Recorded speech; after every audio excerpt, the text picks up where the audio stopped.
अब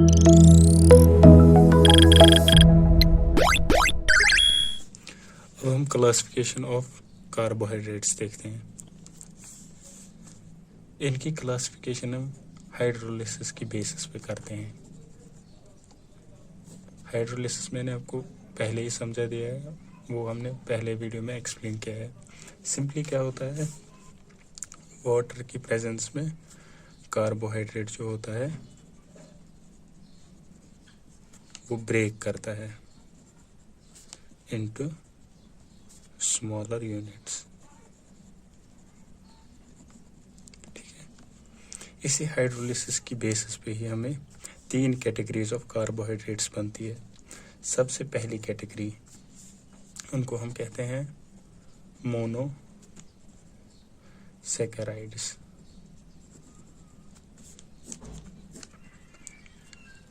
इसमें क्या होता है, जो हमारा कार्बोहाइड्रेट होता है डज नॉट ब्रेक, मतलब जो जैसा कार्बोहाइड्रेट है वो वैसा ही रहेगा, वो सिंपलर यूनिट्स में ब्रेक नहीं करेगा। इसकी हमारे पास में बहुत सारी एग्जांपल्स है, जैसे ग्लूकोज, फ्रुक्टोज, राइबोस, ये हमारे पास में इसकी एग्जांपल्स। अब हम देखते हैं दूसरी कैटेगरी, वो है ओलिगो सैकराइड्स। इसमें क्या होता है,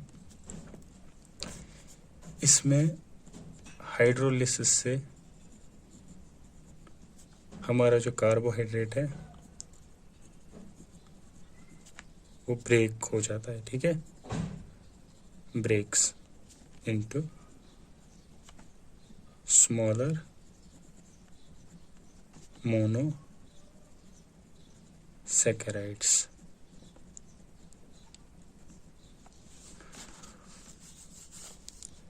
ये जो स्मॉलर यूनिट्स होते हैं या स्मॉलर मोनोसैकराइड्स, इनकी क्वांटिटी 2 to 10 होती है। मतलब जो हमारा कार्बोहाइड्रेट है वो हाइड्रोलिसिस होके 2 से लेकर 10 यूनिट्स तक मोनोसैकराइड्स के देगा। इसमें हमारे पास में फिर अगर हम देखेंगे इसके ओलिगोसैकराइड्स को हम डायसैकराइडेसिस में फर्दर डिवाइड कर सकते हैं, ट्राइसैकराइड्स में, टेट्रा, इसी तरीके से 10 यूनिट तक।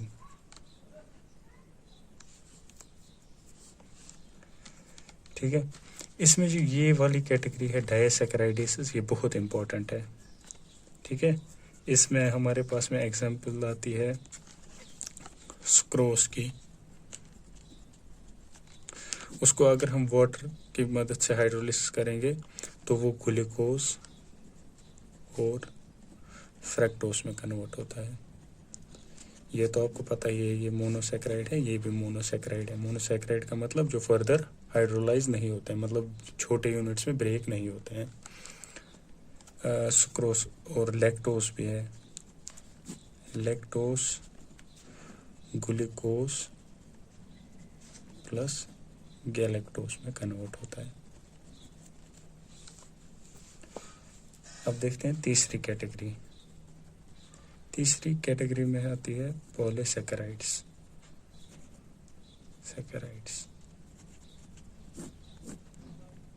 इसमें क्या होता है, जो हमारा कार्बोहाइड्रेट है वो वाटर की प्रेजेंस में n नंबर ऑफ मोनोसैकराइड्स देता है। मतलब इसमें बहुत सारे मोनोसैकराइड्स देता है, 10 से ज़्यादा। अगर 10 से ज़्यादा हमें कार्बोहाइड्रेट के हाइड्रोलिसिस से मोनोसैकराइड्स मिलते हैं तो हम उसको पॉलीसैकराइड्स की कैटेगरी में रखते हैं। इसकी एग्जांपल आती है हमारे पास में स्टार्च, सेल्यूलोस,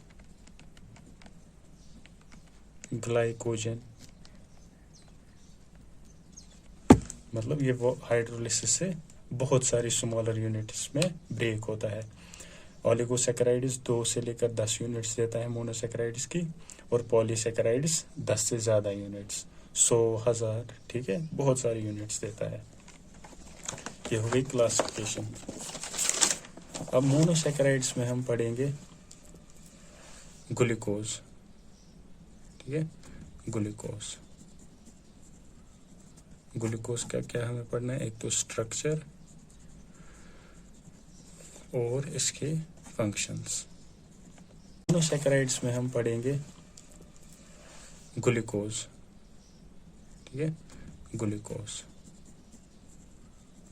ग्लूकोज का क्या हमें पढ़ना है, एक तो स्ट्रक्चर और इसके फंक्शंस। सबसे पहले स्ट्रक्चर देखते हैं। ये जो ग्लूकोज होता है इसके 3 स्ट्रक्चर्स होते हैं। एक तो अल्फा डी ग्लूकोज,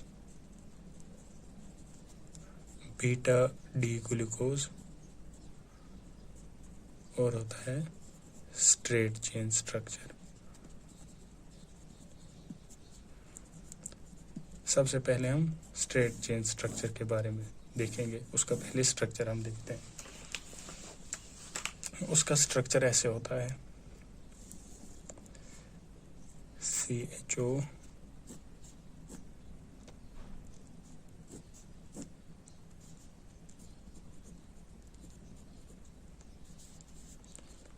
OH।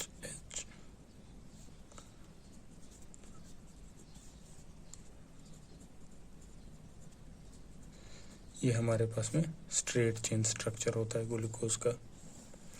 ये स्ट्रक्चर हमें बहुत सारे एक्सपेरिमेंट्स करने के बाद पता चला। इसमें कुछ पॉइंट्स है, जैसे हम it contains aldehydic group. Aldehydic group आपको पता है ये होता है, it contains 5 OH groups. OH का मतलब hydroxyl groups present on different carbon.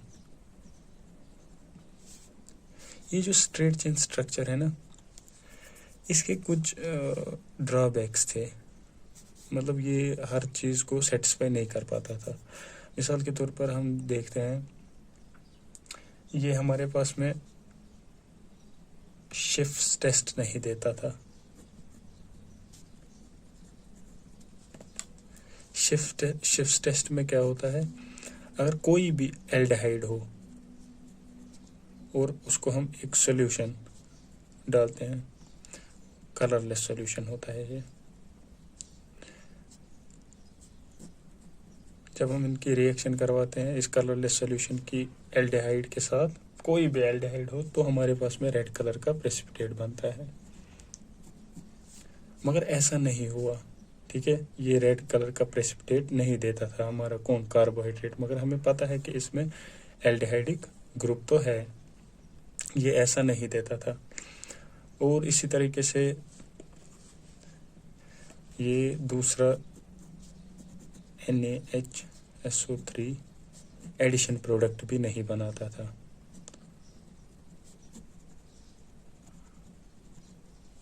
अगर हम एल्डिहाइड को इसके साथ ट्रीट करेंगे, सोडियम हाइड्रोजन सल्फेट के साथ ट्रीट करेंगे, तो ये एक एडिशन कंपाउंड बनाता है, एडिशन प्रोडक्ट बनाता है। मगर जो ये ओपन स्ट्रक्चर है ग्लूकोज का, जब हमने इसको सोडियम हाइड्रोजन सल्फेट के साथ रिएक्ट करवाया तो ये एडिशन प्रोडक्ट नहीं देता था। और इसी तरीके से इसका दूसरा भी ड्रॉबैक था, ये हाइड्रोक्सिल अमाइन NH2OH, ये हाइड्रोक्सिल अमाइन है, हाइड्रोक्सिल अमाइन को जब हम एल्डिहाइड के साथ ट्रीट करते हैं तो ये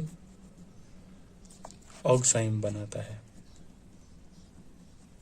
मतलब ये एल्डिहाइड ग्रुप मॉडिफाई होके ऑक्साइम देता है, हमें दूसरा एक स्ट्रक्चर देता है, दूसरा कंपाउंड देता है। मगर जब हमने इसको open chain structure of glucose को इसके साथ ट्रीट किया हाइड्रोक्सिलामाइन के साथ, इसने हमें ऑक्साइम नहीं दिया। इन्हीं चीज़ों के बिना पे हमें पता चला कि इसका कोई दूसरा स्ट्रक्चर है। वो स्ट्रक्चर क्या है? एक तो अल्फा डी ग्लूकोज और बीटा डी ग्लूकोज।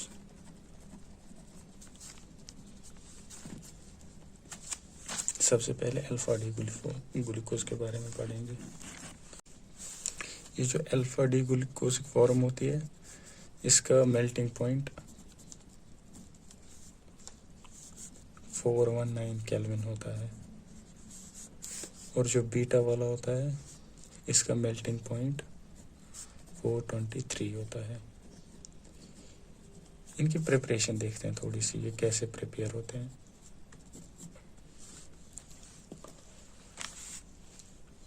हम कॉन्सेंट्रेटेड सॉल्यूशन लेते हैं, कॉन्सेंट्रेटेड सॉल्यूशन ऑफ ग्लूकोज लेते हैं, ठीक है।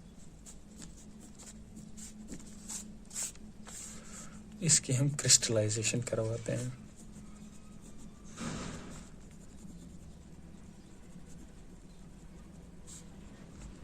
एट 303 केल्विन पे। तो हमें जो स्ट्रक्चर मिलता है वो होता है alpha D glucose, alpha D glucose. अब देखते हैं बीटा डी ग्लूकोज की प्रिपरेशन। इसमें भी हम कॉन्सेंट्रेटेड सॉल्यूशन लेते हैं।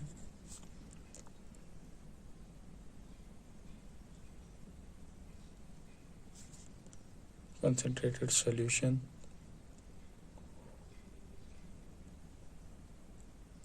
of glucose लेते हैं और उसको हम क्रिस्टलाइजेशन करते हैं।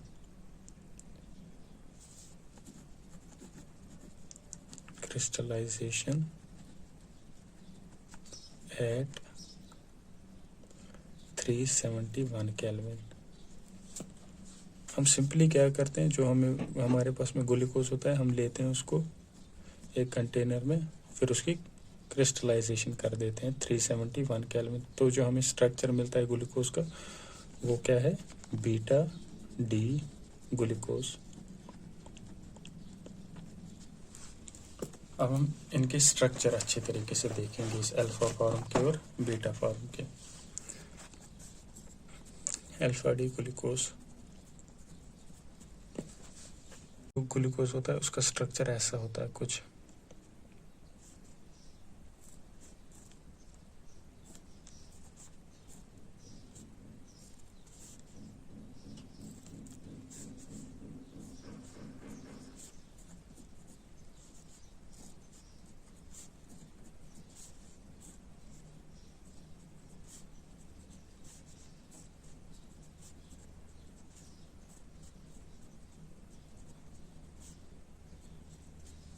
ये होता है हमारे पास में alpha D glucose, beta D glucose.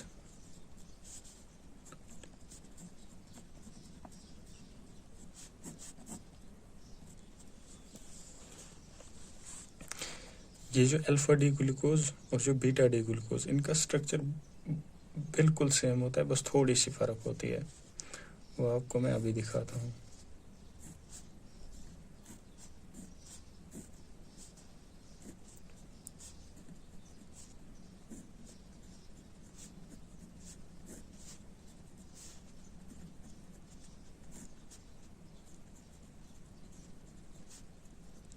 ये पॉइंट्स है, ये कार्बन है।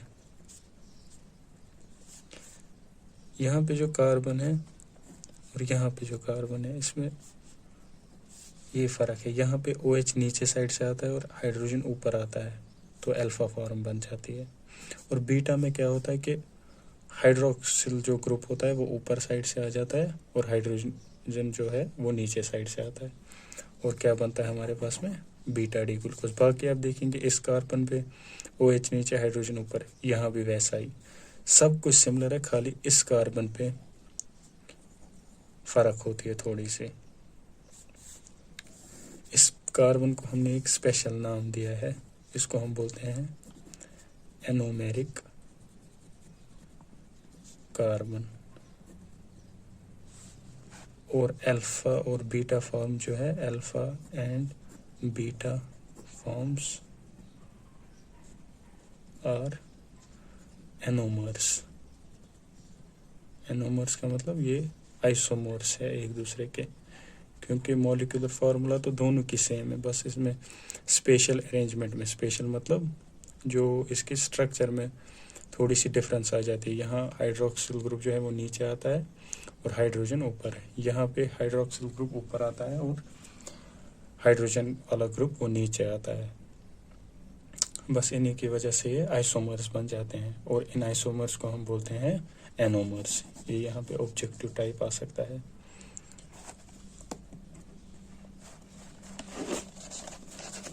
ये जो बीटा और जो बीटा वाली फॉर्म है ये स्टेबल होती है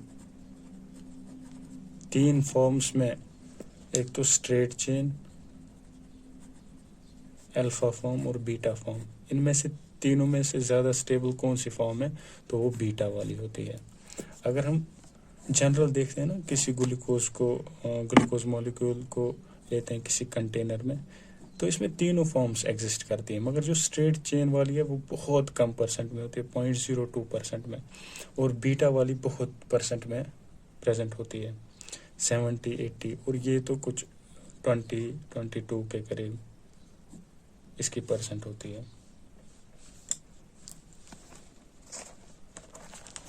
अब हम इसकी फंक्शंस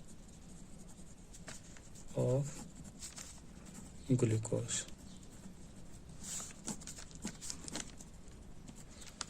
फंक्शंस में सिंपली इसके यूजेस वगैरह आ जाते हैं, ठीक है। सबसे पहला हम देखते हैं ग्लाइकोजन। ग्लाइकोजन है ना, ये एक कार्बोहाइड्रेट है, मगर ये बनता किससे है, ये ग्लूकोज मॉलिक्यूल्स, बहुत सारे ग्लूकोज के मॉलिक्यूल्स मिल जाते हैं, N मॉलिक्यूल्स कंबाइन और बनाते हैं ग्लाइकोजन। ये ग्लाइकोजन क्या है, एनर्जी सोर्स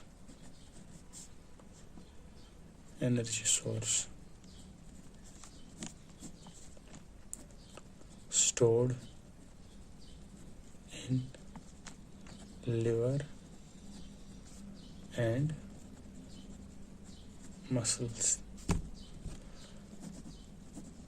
ग्लूकोज मॉलिक्यूल्स को मिला के ग्लाइकोजन बनता है, और ये ग्लाइकोजन हमारे लिवर और मसल सेल्स में स्टोर होता है और इनसे एनर्जी डिराइव की जाती है, ठीक है। ये पहले फंक्शन। दूसरा, स्टार्च प्लांट्स में प्रेजेंट होता है। स्टार्च जो है ये अल्फा डी ग्लूकोज से बना होता है, इसके N मॉलिक्यूल्स कंबाइन करते हैं और बनाते हैं स्टार्च। स्टार्च आपको पता ही है, यूज्ड एज फूड। इनमें जो ये स्टार्च होता है वही हम कंज्यूम करते हैं एज अ फूड। तीसरा यूज देखते हैं इसका, सेल्यूलोज।